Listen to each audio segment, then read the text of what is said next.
2023 विधानसभा चुनाव के लिए तिपरा-मौथा ने 20 विधानसभा क्षेत्रों में अपने कैंडिडेट्स के नाम प्रकाशित किए हैं। नंबर 1 शिमना से वृषकेतु देबबर्मा, 19 चरीलाम से सुबोध देबबर्मा, 20 बॉक्सनगर से आबू खैर मियाँ, 26 अशरमबारी से अनिमेश देबबर्मा,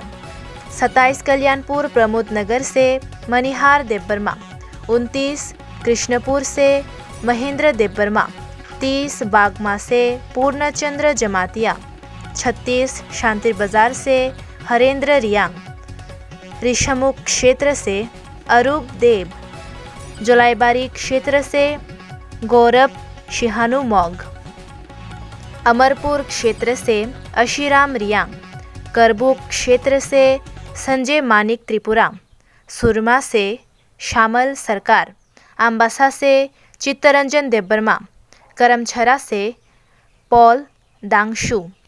छावमनु से हंस कुमार त्रिपुरा, फटिक रॉय से बिलास मलाकार,